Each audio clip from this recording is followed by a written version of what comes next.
Hey, what's up guys? I'm KBHD here, and yesterday I was actually in New York for the US launch of the Galaxy Note 2, but more interestingly, the Samsung Galaxy camera. I spent a lot of time just on the side of the event. I know the focus was on the Note, but I was just really intrigued by this camera, and to be honest, it really impressed me. I really liked it a lot. So without any further ado, let's go ahead and take a look at it. So here it is. On the front of this camera, it looks like your typical high-end digital point and shoot, pretty sweet 16 megapixel sensor, 23mm wide-angle lens with 21x optical zoom, but when you turn it around back, it has a sick 4.7-inch HD Super AMOLED display, full screen, with Gorilla Glass 2. It's just slightly smaller in footprint than the Galaxy S3 for reference, but that's just in height and width. On the left-hand side, there is a mechanically operated flash pop-up button, which works flawlessly, of course. And on the right-hand side, there is a standard micro USB charging port, and on inside is 8 gigs of internal storage, but of course, on the bottom here, you can see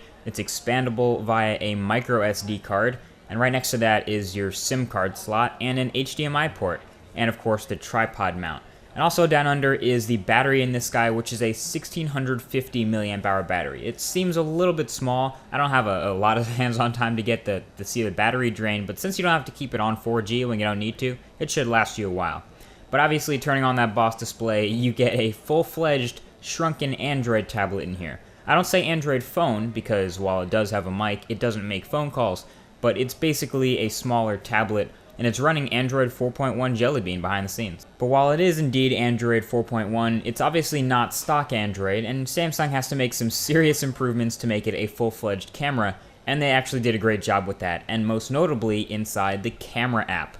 It is a really impressive app here. You can dial and adjust manual controls like shutter speed and aperture, and all the way open to f2.8, and ISO all the way up to 3200 with previews in real time.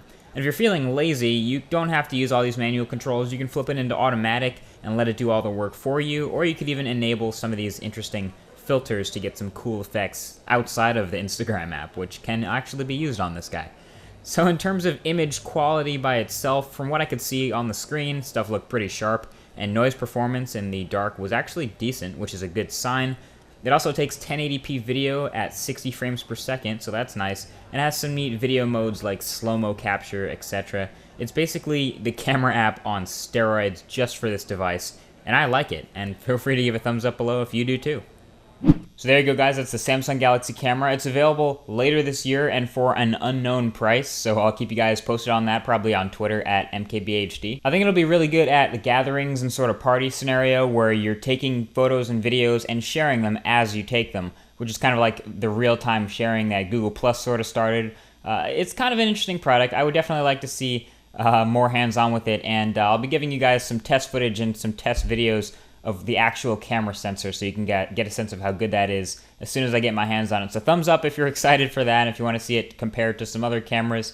But otherwise, that's basically it. So thanks for watching, and I'll talk to you guys in the very next video. Peace.